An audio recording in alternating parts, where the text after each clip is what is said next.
नमस्कार, home bill TV Bharat में स्वागत। उत्तर प्रदेश का राजधानी लखनऊ में मुख्यमंत्री योगी आदित्यनाथ की अध्यक्षता में मुख्यमंत्री आवास 5 कालिदास मार्ग पर अहम कैबिनेट बैठक आयोजित हुई। बैठक में दोनों उप मुख्यमंत्री समेत सभी कैबिनेट मंत्री मौजूद रहे और बैठक में प्रदेश के विकास, जनकल्याण और प्रशासनिक मामलों से जुड़े कई महत्वपूर्ण प्रस्तावों पर चर्चा की गई। बैठक के बाद सरकार के कैबिनेट के फैसलों की जानकारी प्रेस वार्ता के माध्यम से साझा करेगी।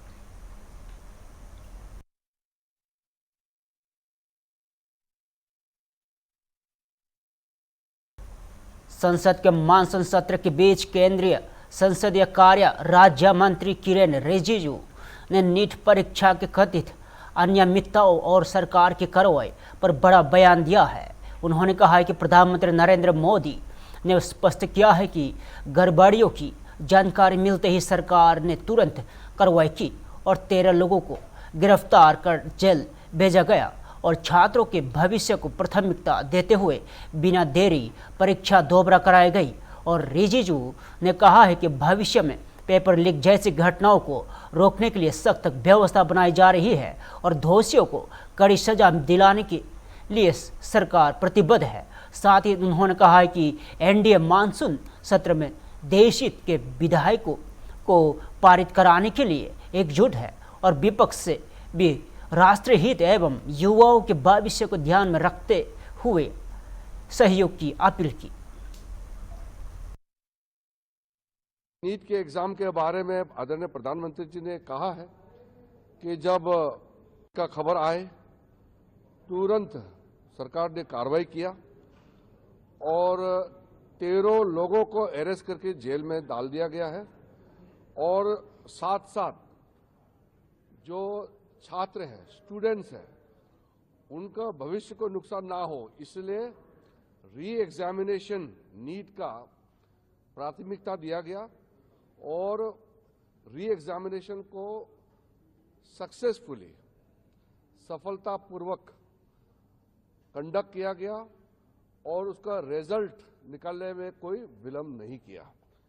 तो दोबारा इस तरह का पेपर लीक ना हो इसके लिए सख्ती से कदम जो उठाया गया है, जिन्होंने पेपर लीक धंधे में जो लिप्त है, जो लोग दोषी पाए गए हैं, जिसको अरेस्ट किया गया है, उसको जेल में डाल करके प्रधानमंत्री जी ने अपील भी किया है कि उनका जो सजा है उसको सख्ती से सख्ती सजा कैसे दिया जाए, उसमें सारा टॉप क्लास के वकील लोग भी साथ दें ताकि जो पेपर लीक जैसे पाप काम किया है उन लोगों को घोर सख्त सजा मिले और आगे पेपर लीक नहीं होने के लिए सख्ती से जो कदम उठाया गया है उसके बारे में भी प्रधानमंत्री जी ने जानकारी दिया। और प्रधानमंत्री जी ने ये भी कहा कि पेपर लीक सिर्फ एक राज्य का मामला नहीं है, सिर्फ केंद्र सरकार का मामला नहीं, पूरा देश का हर एक राज्य में जहां जहां पेपर लीक करने में जो लोग लिप्त हैं, जो लोग इस धंधे में इन्वॉल्व है, जिन्होंने काम इस तरह का घिनौना किया है, पाप काम किया है, उनको सजा देने के लिए सब एकजुट होना चाहिए। ये कोई दलगत राजनीति का विषय नहीं है, ये देश का विषय है और युवाओं का भविष्य के साथ कोई खिलवाड़ नहीं होने के लिए और खिलवाड़ नहीं करने देने के लिए सख्ती से कदम भी उठाए, सजा भी दे दोषियों को और फिर फुल प्रूफ सिस्टम काम जो अभी कर रहे हैं उसमें भी सब मिल करके करें, इसको प्रधानमंत्री जी ने बल दिया है।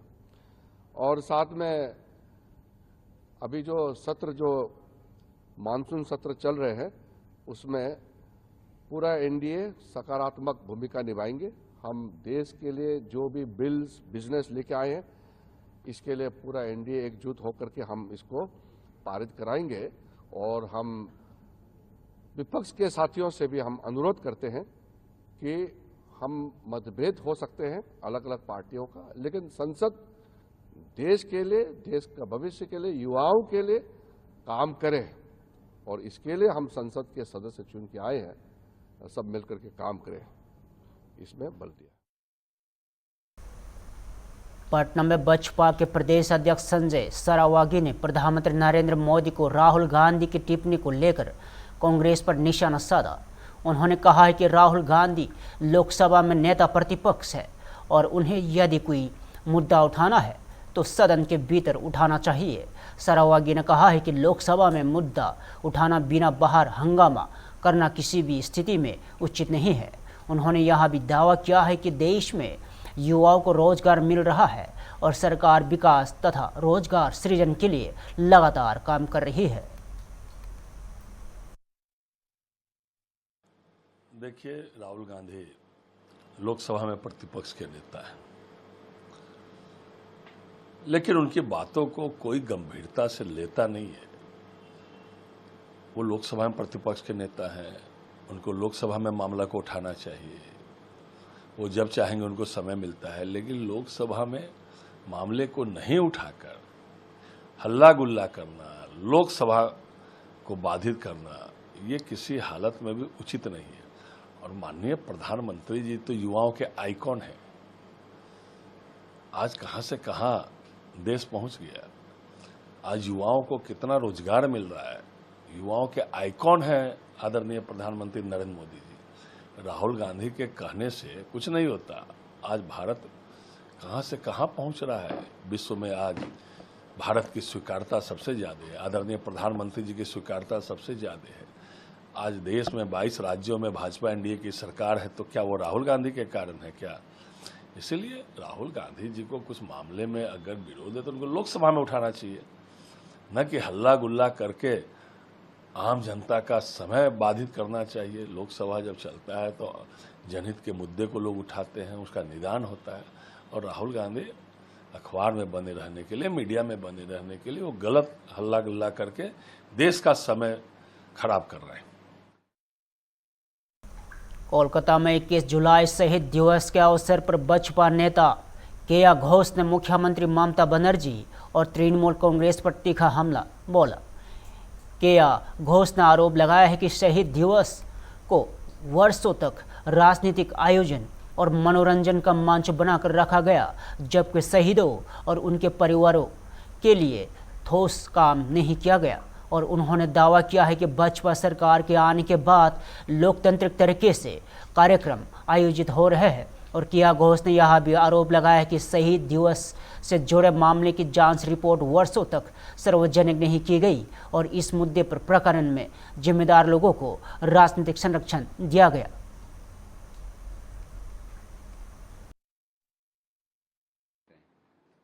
देखिए, तृणमूल में जो 21 जुलाई की जो मनाने की बात चल रही थी, जो नाटक चल रहा था, ये घटना घटी थी जब ममता बनर्जी भी कांग्रेस में थी। तो कांग्रेस का दौरान जो घटना घटी थी वो तृणमूल मनाती थी।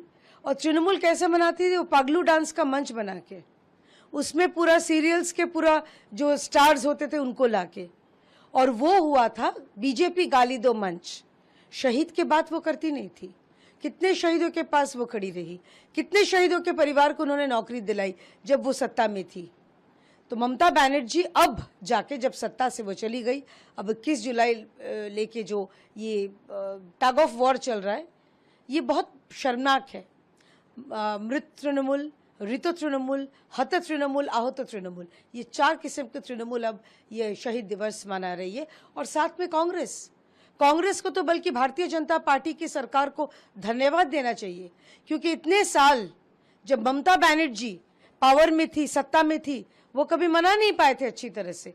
अब बीजेपी की सरकार आई है, वो अच्छी तरह से मंच बना के वो 21 जुलाई फिर से वो मना पा रही है। तो ये असली गणतंत्र है जो राहुल गांधी जी या कांग्रेस के लोग गणतंत्र नहीं है चिल्लाते हैं, उनको ये दिखाना चाहिए। देखिए, बीजेपी को ले दे के काम नहीं है कि वैसे ही जो मरा हुआ है उसको क्या मारना। ममता बनर्जी की पार्टी तो सिर्फ बुआ भतीजे की पार्टी बन चुकी है, तो मरे हुए को क्या मारना। और हम लोग अगर ऐसे करते तो ये 21 जुलाई का वो जो मंच बनाए वो ही नहीं करने देते। ममता बनर्जी वो खुद ऐसे करती आई है ना, तो वो हर चीज में इसका साया देखती है। वो पूछ ले कि अपने कार्यकर्ताओं से जो लोगों को उन्होंने धोखा दिया है अपने ही कार्यकर्ताओं को, अपने भतीजे को प्रतिष्ठित करने के चलते, उन्होंने तो नहीं किया है। तो अगर उनके कोई आरोप है, वो आरोप तो हमने देखा है कितना खोखला है उनका आरोप, पहले भी देखा है। उनका हर चीज़, मैं ये नहीं बोलूँगी कि झूठ बोल रही है, लेकिन कभी कभी सत्य को छुपाना भी असत्य बोला जाता है। सुशांत चैटर्जी कमीशन, ममता बनर्जी ने उसको पब्लिश क्यों नहीं किया था? अगर वो शहीद को श्रद्धांजलि अर्पण करना चाहते थे तो इतना सालों तक वो दबा के क्यों रखा था? ये तो बीजेपी की सरकार है कि महज 2-2.5 महीने के अंदर सुशांत चैटर्जी कमीशन का जो रिपोर्ट है वो सामने लेके आई। ममता बनर्जी इतने शहीद के लिए उनका दिल रोता था, लेकिन जो उस वक्त प्रिंसिपल सेक्रेटरी थे होम डिपार्टमेंट्स में, जिनके ऑर्डर से गोली चली थी कांग्रेस के कार्यकर्ताओं के ऊपर, ममता बनर्जी उनको अपना मंत्री बनाया था, मनीष गुप्ता जी को। दिल्ली में एनडीए संसदीय दल की मंगल मिलन बैठक के दौरान बसपा सांसद और अभिनेता रवि किशन शुक्ल ने नीट पेपर लीक मामले पर बड़ा बयान दिया है। उन्होंने कहा है कि मामले में गिरफ्तार किए गए 13 आरोपियों को सख्त से सख्त सजा दी जाएगी, और ताकि भविष्य में कोई भी भारत के बच्चों के भविष्य से खिलवाड़ करने की हिम्मत ना कर सके। उन्होंने कहा कि सरकार शिक्षा व्यवस्था की पारदर्शिता बनाए रखने और दोषियों के खिलाफ कड़ी कार्रवाई करने की प्रतिबद्ध है। लेकर जो कहा है कि कड़ी से कड़ी जो है, जो भी इसमें जो मामले में अपराधी 13 पकड़े गए हैं, उनको इतनी कड़ी, बड़े से बड़ा वकील रख के कड़ी से कड़ी सजा दी जाए कि आने वाले भविष्य में कोई भी आप जरूरत ना करे इस भारत में बच्चों के भविष्य के साथ खेलें या नीट अखबार को लीक करने की ताकत रखें, और जल्द से जल्द सजा लाने की भी उन्होंने पूरा ये बात की कि कोशिश करेंगे कि जल्द से जल्द उनको सजा मिले। एक बहुत बड़ा संदेशा आने वाले भविष्य के बच्चों के लिए जाए। सर, एक और महत्वपूर्ण बात की है कि दलगत राजनीति से ऊपर उठ के सबको सोचना है, देश हित में सोचना है, क्योंकि ये स्टेट में भी हुआ है, सेंट्रल में भी। इस पर क्या कुछ कहेंगे? उन्होंने ये बात कही कि देखिए किस राज्य से क्या हुआ तो है, अब उसको कैसे सब मिल के काम करें, इस पर ज्यादा जोर है। उन्होंने एक बहुत अच्छी बात कही कि विपक्ष सदन नहीं चलने देगा, जो उसकी मंशा है, तब भी आप परिसर में रहें, विपक्षियों के साथ ज्यादा बैठें, उनके दर्द को जाने, उनकी पीड़ा को जाने, क्यों सदन चलने नहीं दे रहे हैं, क्या मंशा है, और उनके साथ मित्रता बनाए रखें। सर, बच्चों को कोई अपील करेंगे? उन्होंने कहा कि आने वाला भविष्य बच्चों का है, और बच्चों को कोई भी गुमराह कर रहा है बाल अवस्था में, हमारा सरकार का दायित्व बनता है कि उनको निरंतर हम राह दिखाते रहें। दिल्ली में कांग्रेस सांसद दीपेंद्र सिंह हुड्डा ने नीट परीक्षा और शिक्षा व्यवस्था को लेकर केंद्र सरकार पर निशाना साधा। उन्होंने मांग की है कि केंद्रीय शिक्षा मंत्री धर्मेंद्र प्रधान इस्तीफा दे और देश की शिक्षा एवं परीक्षा प्रणाली पर संसद में व्यापक चर्चा कराई जाए। और हुड्डा ने आरोप लगाया है कि दिल्ली पुलिस ने युवाओं की आवाज़ दबाने का प्रयास किया है, और उन्होंने कहा है कि सड़कों पर उड़ रहे युवाओं के मुद्दों पर संसद में भी गंभीर चर्चा होनी चाहिए, और किसी भी नागरिकों के साथ बल प्रयोग स्वीकार्य नहीं है।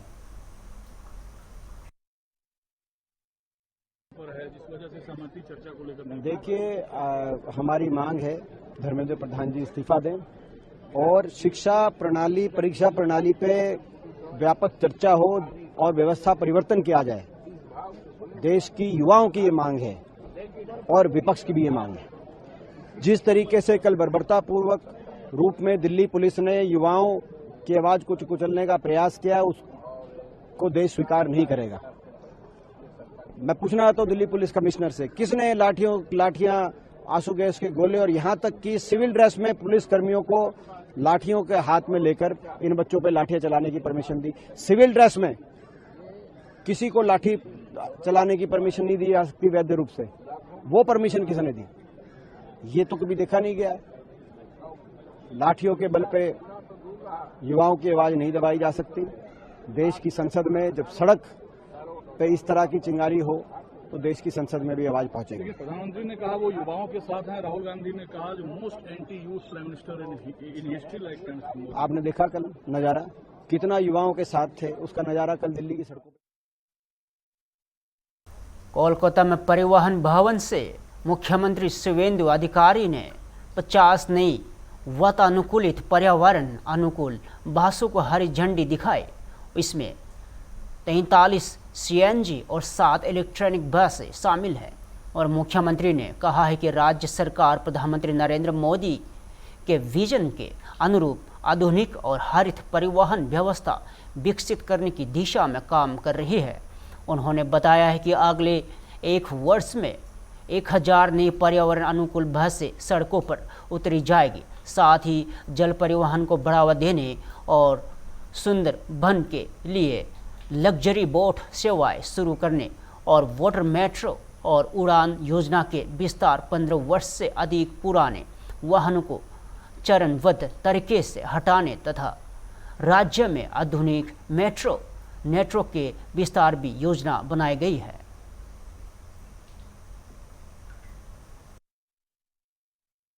देखिए, प्राइम मिनिस्टर नरेंद्र मोदी जी का जो विजन है, ये विजन के ऊपर पश्चिम बंगाल का जो 40 इम्पोर्टेंट डिपार्टमेंट्स है, ऑल आर वर्किंग।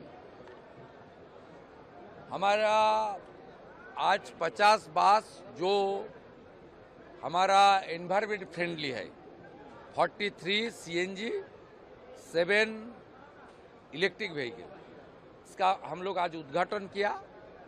श्रावण का महीना चल रहा है, बाबा महादेव का महीना, ये शुरुआत आज हम लोग किया है 50 बस और अंडर प्रोसेस है। एक प्रपोजल भेजा है ऑनरेबल मिनिस्टर, ऑनरेबल MOS और प्रिंसिपल सेक्रेटरी ट्रांसपोर्ट, तो उनका 400 बस का तुरंत जरूरत है, वो भी हम लोग सैंक्शन करेगा। आने वाला 1 साल के अंदर 1000 नया बस जो एनवायरमेंट फ्रेंडली भी होगा और मॉडर्न जो फैसिलिटीज होता है ये सब हम लोग करेगा। और ट्रांसपोर्ट डिपार्टमेंट के अंदर हमारी यहाँ जो जेटी है उसका सुधार करना, इतना अच्छा हमारी इनलैंड वाटरवेज है, ये जो वाटरवेज है इसका साथ अच्छा तरीके से सबको जोड़ना, not only the passengers, tourism और फ्रेट में भी हम लोग काम करेगा। डेस्टिनेशन सुंदरबन, इसके लिए भी सीधा लग्जूरियस बोट से लेकर अच्छा हॉस्पिटैलिटी रहेगा, ये सब भी हम लोग का प्लान के अंदर है। उसका साथ साथ ऑनरेबल रेलवे मिनिस्टर ने 4 जुलाई मीटिंग किया, उसमें पश्चिम बंगाल 17 वाटर मेट्रो सिटी में इंक्लूड हो गया है और उड़ान में भी हम लोग इंक्लूड हुआ है। भारत सरकार का प्रोजेक्ट, इसमें पुरुलिया, बालूरघाट और मालदा एयरपोर्ट का कॉम्प्लीशन करना, चालू करना, एक्सपेंशन करना, रनवे के लिए जमीन परचेज करना, ये सब हमारी पैकेज के अंदर है। इसका साथ साथ हर मोटर व्हीकल इंस्पेक्टर और PBD में जो ब्रोकर है जो जनता का साथ वसूली करता है, ब्लैकमेलिंग करता है, इसके लिए मैं मिनिस्टर और प्रिंसिपल सेक्रेटरी को सीधा डायरेक्शन है, बॉडी कैमरा लगा के काम करो और हर PBD में क्या क्या चल रहा है, जैसे हेल्थ डिपार्टमेंट का मॉनिटरिंग कंट्रोल रूम हुआ है, यहाँ ये लोग को भी करना पड़ेगा। जलपाईगुड़ी में क्या हो रहा है, बेलतोला में क्या हो रहा है, आसनसोल में क्या हो रहा है, कांदी में क्या हो रहा है, ये सब यहाँ से बैठ के देखना चाहिए। कोई जनता को कोई दिक्कत करे, जनता का पास कोई काटमानी ले, कोई वसूली करे ट्रांसपोर्ट डिपार्टमेंट से, ये सब नहीं हो। संसद के मानसून सत्र के दौरान कांग्रेस अध्यक्ष और राज्यसभा में नेता प्रतिपक्ष मल्लिकार्जुन खड़गे ने सरकार पर लोकतांत्रिक परंपराओं की अनदेखी का आरोप लगाया। खड़गे ने कहा कि जिस मुद्दे पर विपक्ष उठा रहा है उस पर सदन में विस्तृत चर्चा होनी चाहिए और चर्चा के बाद केंद्रीय गृह मंत्री को बयान देना चाहिए। उन्होंने मांग की है कि विभिन्न दलों के नेताओं को भी अपनी बात रखने का पूरा अवसर मिले। खड़गे ने आरोप लगाया है कि लोकतांत्रिक संस्थाओं को कमजोर करने की कोशिश की जा रही है और सरकार का रवैया चिंताजनक है। उन्होंने कहा है कि विपक्ष केवल चर्चा का अवसर चाहता है ताकि महत्वपूर्ण मुद्दों पर जनता के सामने तथ्य रखा जा सके। हुआ है और टीयर गैसेस छोड़े हैं और सभी स्टूडेंट्स को उनको मारपीट करके बहुत से लोग हॉस्पिटल में भी है। तो जो अन्याय और अत्याचार और जो एक उनके ऊपर दबाव बनाया जा रहा है उसके खिलाफ हम पार्लियामेंट में उनके कंसेंट से आवाज उठाने के लिए, बात रखने के लिए समय भी पूछा था और हमने उठ के बात करने के लिए तैयार हो गए। लेकिन यूं ही हम उठे, यूं ही एक शब्द बोले, एक ही शब्द, तो माइक ऑफ हो गया, बंद हो गया। ये डेमोक्रेसी है। अरे डेमोक्रेसी में अगर डिबेट नहीं चाहते आप, डेमोक्रेसी में अगर आप हमारी बात सुनना नहीं चाहते हैं तो हम कहाँ जाए? और वो भी स्टूडेंट्स, लाखों स्टूडेंट्स बाहर से आए हैं, हर कोने कोने से आकर अपने बात को रखने के लिए वो कोशिश कर रहे हैं। हम ये भी जानना चाहते थे कि वो नड्डा साहब से क्या बात किए, हम ये भी जानना चाहते थे उसके बाद में इनकी जो इंटरनल होम मिनिस्टर ने बुला के इंटरनल मीटिंग की उसमें आपने क्या किया, क्योंकि ये जनता को बताना जरूरी है और पूरे देश के युवकों को भी बताना जरूरी है, स्टूडेंट्स को बताना जरूरी है। इसीलिए हम ये चाहते थे कि इसके ऊपर डिस्कशन हो और डिस्कशन के बाद होम मिनिस्टर एक स्टेटमेंट करे और दूसरे जो फ्लोर लीडर्स हैं उनको भी बात करने का एक मौका मिलना चाहिए। इस उद्देश्य से हमने आज सदन में उठाकर इसको जो सारे देश को बताना चाहते थे उन्होंने हमारा मुंह बंद कर दिया। डेमोक्रेसी को खत्म करने की पूरी कोशिश कर रहे हैं। ये बहुत ही अजीब दिख रहा है और मैं 60 साल में ऐसा तरीका जो सरकार ने आज ढूंढा है ऐसा कभी नहीं देखा। मैं 14 बार असेंबली, पार्लियामेंट, लोकसभा, राज्यसभा सब देखा हूं, लेकिन ऐसा नहीं। और हम ये चाहते हैं कि तुम चर्चा करने के लिए मौका दो, हम अपनी बात बताएंगे, क्यों लाठीचार्ज हुआ, क्यों उनको बच्चों को मारा गया। इसके लिए हम पूछने के लिए भी अगर यहाँ फोरम नहीं है तो कहाँ बात करें। और मैं वार्न करना चाहता हूँ कि गवर्नमेंट अनार्की क्रिएट करने वाली है, अनार्की क्रिएट करने के लिए सब कर रही है। कोई अपोजिशन, कोई स्टूडेंट्स, कोई अनएम्प्लॉयमेंट ग्रेजुएट या कोई जनता नहीं कर रही है, सरकार खुद उचका रही है कि देश में अनार्की हो और फिर उसको दबाया जाए, लाठीचार्ज करा जाए, मारा जाए और डरा के उनको जेल में रखा जाए। फिलहाल के लिए इतना ही। ताज़ा खबर बने रहे हम बुलेटिन भारत के साथ।